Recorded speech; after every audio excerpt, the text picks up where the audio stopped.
randomness. So I'm actually editing the video you're now watching. This is just going to be a random collection of stuff. About probably 50%, maybe more than 50% of the footage I capture or the video projects I start never make it to the screen. They just stop or get put on hold or abandoned for whatever reason. So I film a lot of stuff and probably far less than half of it actually reaches the channel. However, every now and again I like to go back and just cull a few bits and pieces from various collections of interesting stuff, or stuff that's worthy of going on the screen but doesn't make a whole video of its own. So that's what this video is now. But while we're here, I just wanted to actually say that a lot of people have asked me for an Ask Me Anything episode. So I'm going to do that. So ask me anything you like in the comments for this video. And in about a week's time, we'll have an answers episode for the Ask Me Anything. But anyway, let's get on with the random stuff.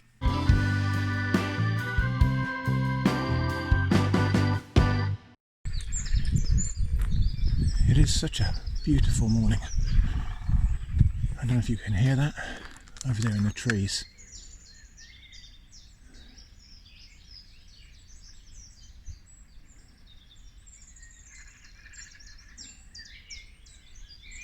I heard a woodpecker. So over there, that's the log that I picked the chicken of the woods mushroom from a couple of years back.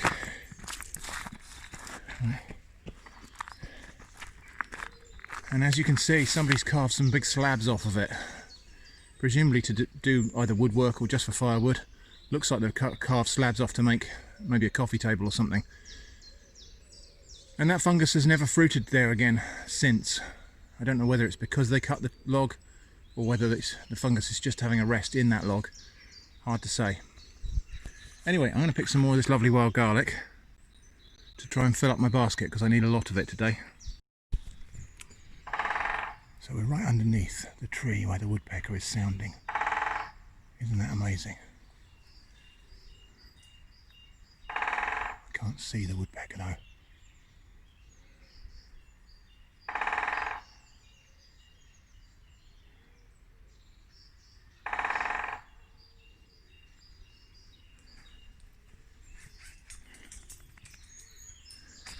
I don't think I've ever managed to get that close to a woodpecker while it's doing that.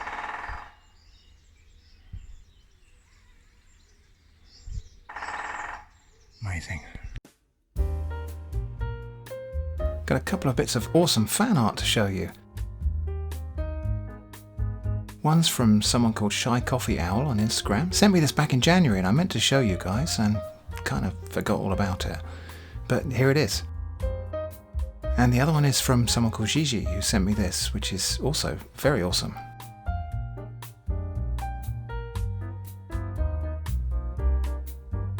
So thanks ever so much to both of you for that. Really cool.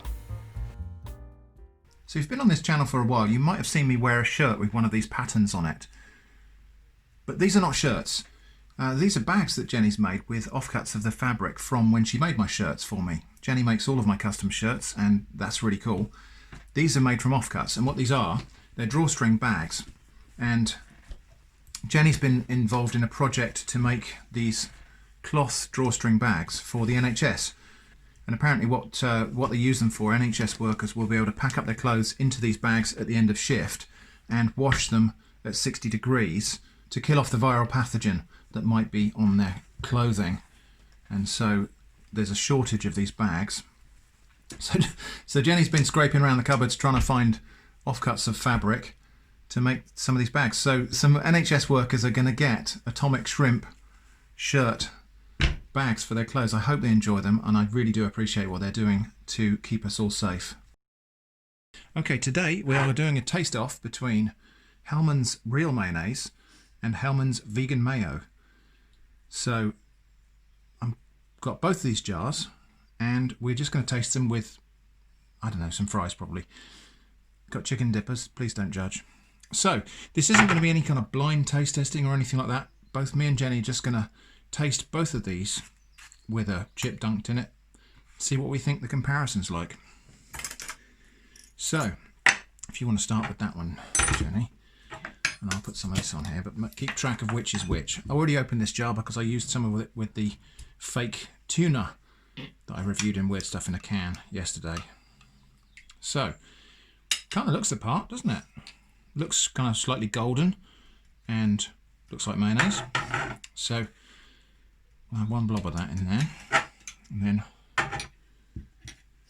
And this is the real mayonnaise. I'd say slightly different texture, slightly more wobbly, this one. And maybe a little bit more yellow and golden. So let's have a taste. Well, taste whichever one you think first, Jenny. I'm going to taste the real one first. So, real mayonnaise. No surprises there, really. It tastes like mayonnaise. Yeah, nice and creamy. Obviously, the difference between the two things here is one's got egg in, the other one's using something else to emulsify the oil. So that's the vegan one, and it's a different texture. It's not quite as wobbly. It's more of a creamy texture rather than a slightly gelatinous wobbly texture. So let's give that a taste now. I'd say it's got more vinegar in it. You think so? There's hardly anything in it. No. I don't think really you'd know the difference, but honestly. If you taste the vegan one, then the non-vegan one, you can actually taste the egg. I'd say there's a buttery, slightly egginess to the non-vegan. I don't think there's much difference. No, there really isn't a lot in it. No. I mean, certainly, I think if you're blindfolded and given that, I mean, I've had real mayonnaise that's not as good as that from a cafe or whatever. I've had one of those little sachets of off-brand mayonnaise that was not as good as that vegan mayonnaise. No. The branding on the vegan mayo is kind of a bit duller and a bit more less golden than the branding on the real mayonnaise. It's really weird. It's almost less like they've deliberately made it less appealing, but maybe that's just me. So there we go. That is vegan mayo versus real mayonnaise. I actually think that's a decent product. I would use that. I think I'm happy with that as a mayonnaise substitute. It's not as sharply acidic as some of the other vegan mayo substitutes I've tasted. Yeah, it's all right. So there we go. Very unscientific taste off of Hellmann's real mayonnaise versus Hellmann's vegan mayo. So we were out for a walk and a flash of bright yellow caught my eye on this tree over here. Let's go and have a look.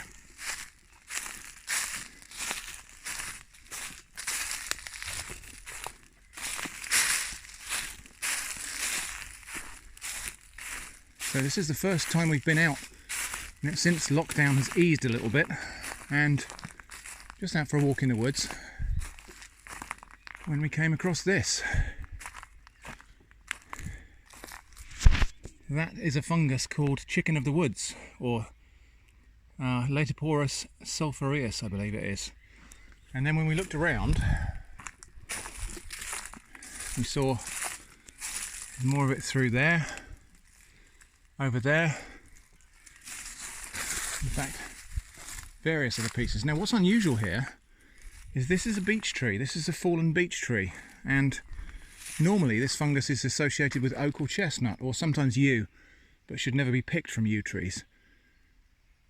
But this is definitely a fallen beech tree, and I didn't know that fungus grew on beech.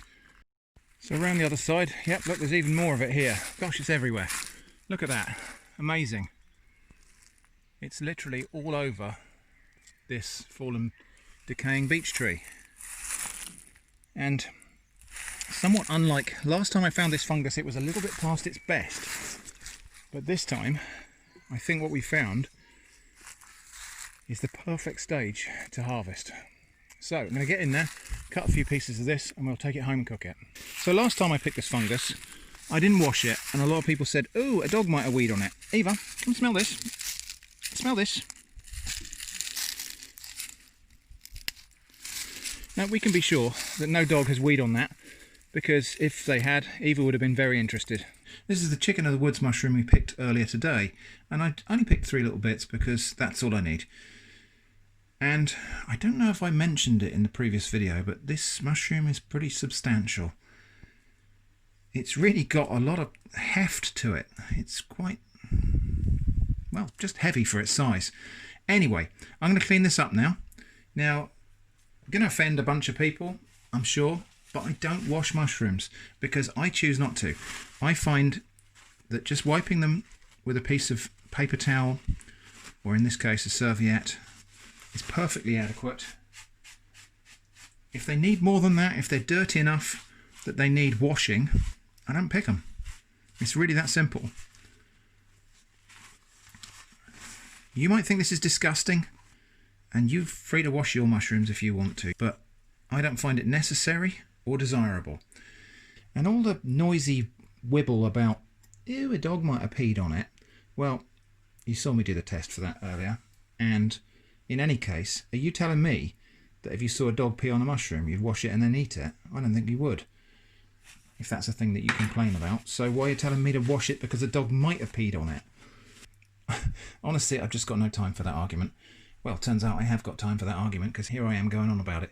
The other thing as well is aesthetically, I find that when you wash mushrooms, they soak up water, and especially polypores like this, where the undersurface here is thousands of tiny holes. They're like a sponge, and that'll just soak up water if I washed it, and then it becomes slippery and unpleasant to handle. These mushrooms are very much paler than the ones I picked year before last. I think these are younger specimens also, and they were growing on beach. That makes a difference, I think, to the colour of them. However, I am more than certain that these are chicken of the woods, and they are edible. I guess this is also the point to discuss identification. I only ever pick mushrooms if I am 100% certain of their identity. I only eat mushrooms that I have conclusively identified using my reference sources, and you should do the same. You shouldn't just watch my videos and think, I know what I'm doing now, and go out there and pick things off trees and eat them.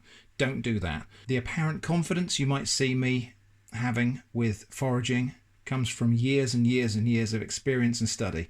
You've got to start somewhere, but don't start with mushrooms. Start with something like stinging nettles, which you can identify by touch. Anyway, let's crack on and cook these. I'm going to make a chicken curry. Well, a chicken of the woods curry. In case you're wondering, small woodworking injury. I just caught my thumb on the edge of a piece of plywood while I was cutting it. So I guess you don't want to see that, so I put a plaster on it. Right, so preparing these chicken of the woods mushrooms, let's have a look and see what we're dealing with then. So, just going to slice off the stalk end there, just because it got a bit dirty. And yeah, and unlike the older specimens, this doesn't quite tear into chunks in the way that the... Although you can still see, look at that texture, it is a lot like cooked chicken. Anyway, so we're going to lose that bit, and then I'm going to cut this into little chunks.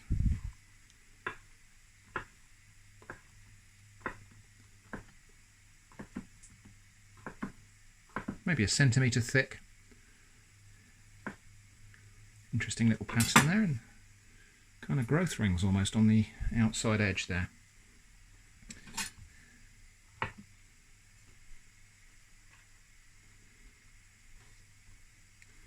I'll cut the inside bit into slightly thinner chunks because it's just a little bit drier. In fact, I can feel here that that bit is quite woody, so we might just lose that altogether.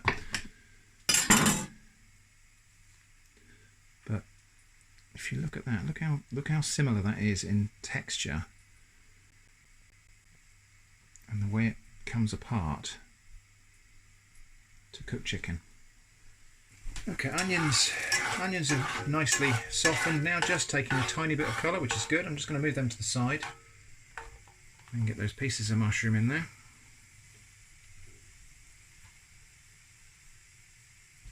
Now, from experience, last time these did not cook down. I expected that they would shrink down, and they just didn't.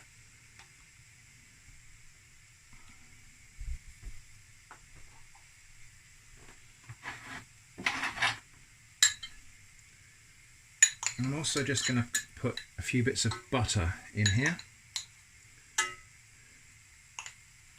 It's a really warm day, so the butter's kind of gone a bit sticky. So while that's frying, I'm just going to turn that down a little bit. So while that's frying, I'm just going to make up a really simple curry sauce that I'm actually just going to use. I'm actually going to just use some of this Chinese curry sauce paste. Right, I think that's about as brown as it's going to go, and actually that's starting to dry out a little bit now. So I'm going to have white beans and my curry sauce.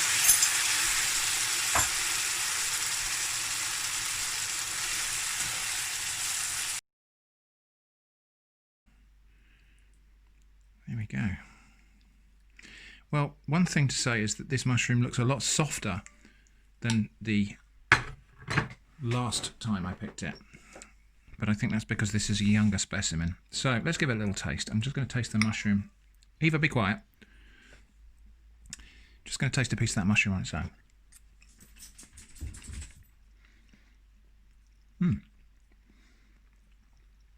Quite a different texture this time, actually. So that's a much softer, a much more mushroomy texture this time. Not really so much like chicken.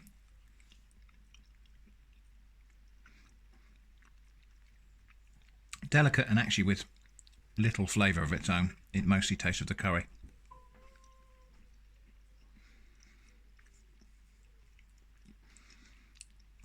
The pieces from nearer the stalk have got more of a fibrous chicken texture.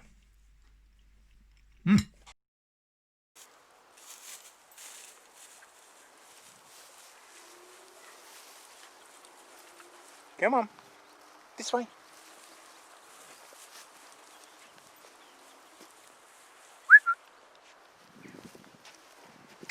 Here, this one. Here.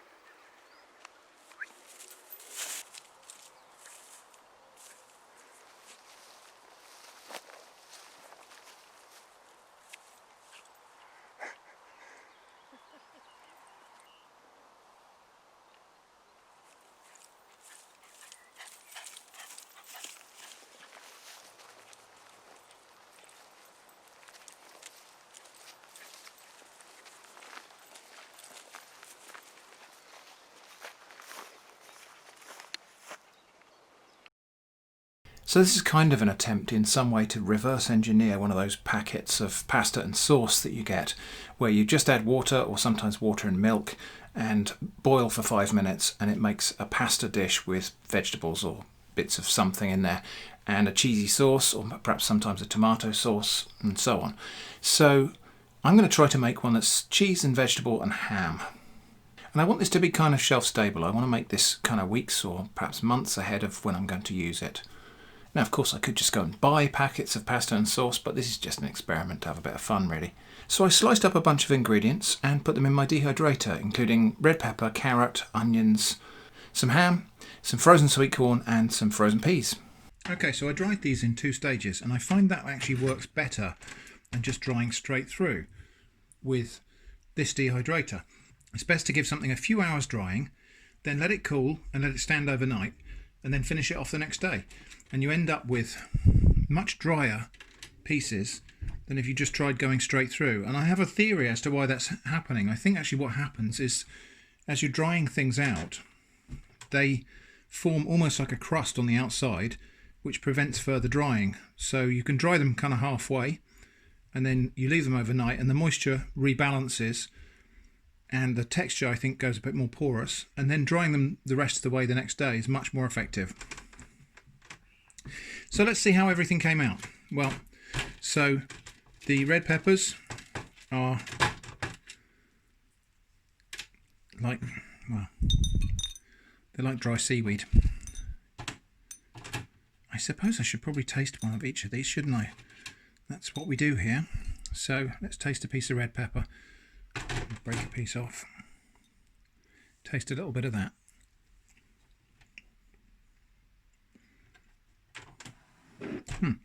Tastes all right, actually. It's all skin. The ham has gone actually crispy in texture. Now this is quite interesting. I'm going to definitely taste a bit of this because we've essentially made ham jerky here. So let's give that a go.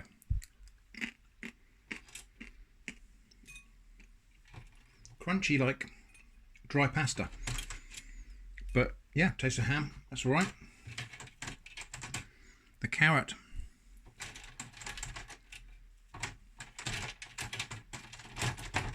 Well, the carrot pieces look like baler twine. Let's have a go at that. So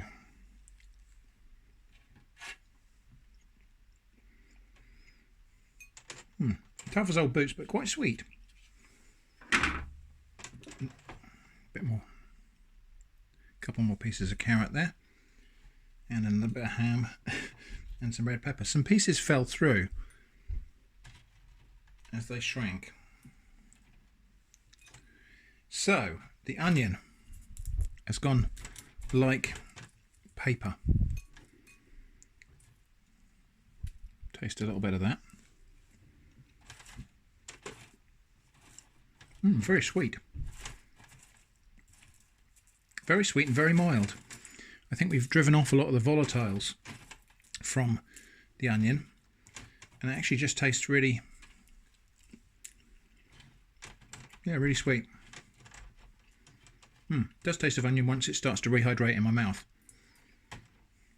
The peas, well, they are now rock hard. Oh boy, your dentist will see you now. But yeah, they're okay. The green beans, well, they've gone crispy. And they taste like green beans. And the sweet corn, now this is the one where I will really have to be very careful. The sweet corn, I have a feeling, will be as hard as bullets. Actually, not as bad as I thought. Not as bad as I thought, but we'll have to be careful with that. So my container, my packaging is going to be this Chinese takeaway container, which is reused. I could put it in a plastic bag, but this is reusable, and also it's approximately the same size as the amount of food that I want to put into my cooking pan. So let's get cracking. I'm cutting the ingredients quite fine, just because they will rehydrate better if they're cut into smaller pieces. The ham is really gone crispy. Actually, I'm going to cut that separately because, or I might just crumble that because it's flying everywhere when I cut it. Now, it was not my original intention to use every single bit of these vegetables for my instant pasta dish, but I figured why not put more vegetables in there than we might normally see in a commercial offering. It's not like we're trying to economize here or anything like that. We're not just doing this for colour and garnish. This is now going to be a significant part of the dish. Of course, before you go running off to the comments to tell me that dried vegetables are less nutritious than fresh, I think you might guess I already know that. And then the rest of the things I think can just go in there whole. For extra flavour, we're going to add in some of my homemade dried mushrooms. Let's not go too overboard on that. So these are quite strongly flavoured. So these are mushrooms that I picked and dried myself from the forest last year. And again, I'm going to chop these up into smallish pieces because they have to hydrate fairly quickly in the sauce. They're just these are really in there for flavour more than anything else. So I'm going to top that off with pasta. Probably about 100 grams of pasta, 150 grams of pasta in there. Let's now add some seasonings and flavourings. So the main flavour is going to come from this Swiss vegetable bouillon powder. This contains sea salt and then onion, carrot, parsnip, pumpkin, mushrooms, turmeric, parsley, concentrated vegetable juice, which is onion and carrot, lovage, garlic, and fennel seeds. So there's lovely seasoning here, and we're going to have about a level teaspoon of that in there. We don't need very much. A generous grind of black pepper. And I want to make cheesy pasta, so I've got this, which is cheese powder. So I've just bought this on Amazon, and it's just powdered cheese, literally. So just so I don't end up putting too much in, I'm going to measure that into a container first. And I'm going to put there's about 3 tablespoons of cheese powder there, which is quite generous. That's probably more than you'd get in one of these pasta and sauce things if you bought it in the shops. But it's going to be nice cheesy pasta. Actually, since it's me alone eating this, I'm actually going to sneak a bit of chilli in there. This is just a chilli that I left, and it's just naturally dried on its own. I failed to use it in time, and it just dried out. So, not a huge amount. We're just going to put a little, enough for a little taste. Could, of course, just use red chili flakes or whatever I had in the cupboard, but since I've got this, might as well use it. Okay, kind of an afterthought. The commercial product has an emulsifier in there to help the cheese mix in, so I'm just going to use a bit of English mustard powder. Really, just a pinch. And it also has smoke flavour for the ham. Now, I used unsmoked ham because that's all I could get, so I'm going to add a little bit of smoked paprika. Again, just a little pinch, just for flavour. So let's go and field test this far away from somewhere. So due to limitations of space and time, we are cooking today in my back garden. Just the logistics of normal life did not allow us to get out into the forest today, but I still want to test this thing. So here we've got my instant cheesy ham and vegetable pasta.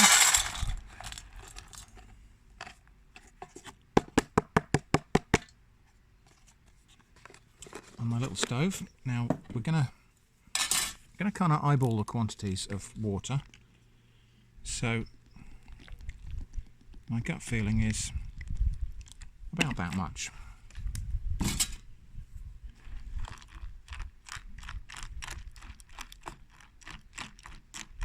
Yeah, I feel like that will do it. So let's get that cooking.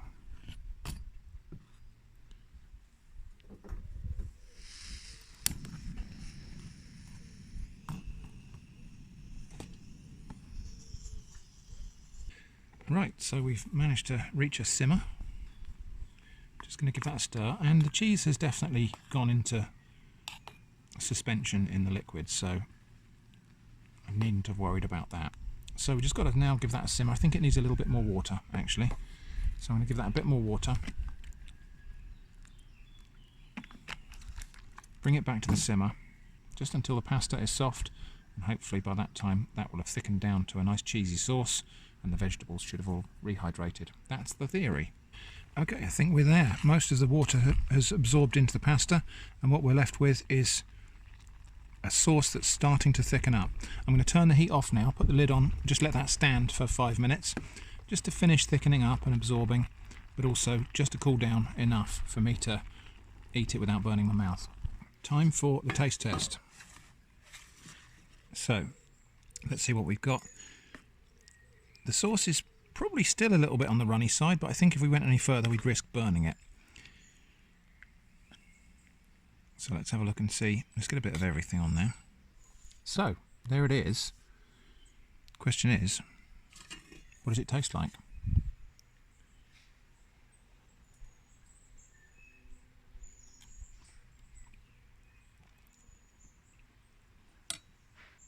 Interestingly, the one thing that hasn't really hydrated very well is the ham.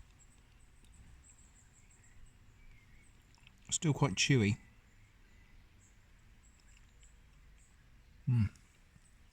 It's okay.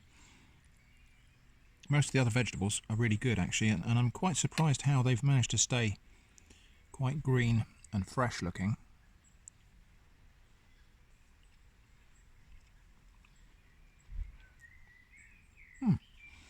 Well, so certainly nice enough to eat. It's about the right level of seasoning, because there was a little bit of salt in that stock powder, and there was a little bit of salt obviously in the dried cheese. So yeah, tastes good. I think there are some things to learn. I think the vegetables probably need to be cut into smaller pieces, most of them. But apart from that, yeah, it's not bad. I can actually taste the chili heat. I can taste a little bit of warmth from that mustard, maybe, and certainly from the chili. There are some lessons to learn and things to take away and tweak a little bit here, but I would say that's at least as good as anything I've had from an instant packet pasta. I think I was right to put all those vegetables in there. There's a lot of vegetables in there, more than you would get from a commercial instant pasta packet, but it's made it into a nicer tasting dish altogether.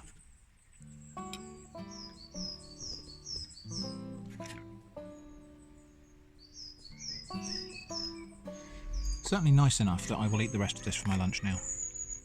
So next time I could fill my dehydrator up to the brim with vegetables to dry, and that would be much more economical to make. So we might try that in the future, to make batches of this. In terms of how this compares with the price probably of pasta and sauce type of packets from the shops, I'm not really sure that I can compete on that front, because those things are created in massive bulk. But what I think I've done here is created something that I enjoy a little bit more. There were far more vegetables in here than you'd get in a packet from the shops, and I enjoyed that. So I hope that was interesting. We'll do another one of these soon, and we will give it a field test out in the woods somewhere. Thanks for watching, and I hope to see you again soon.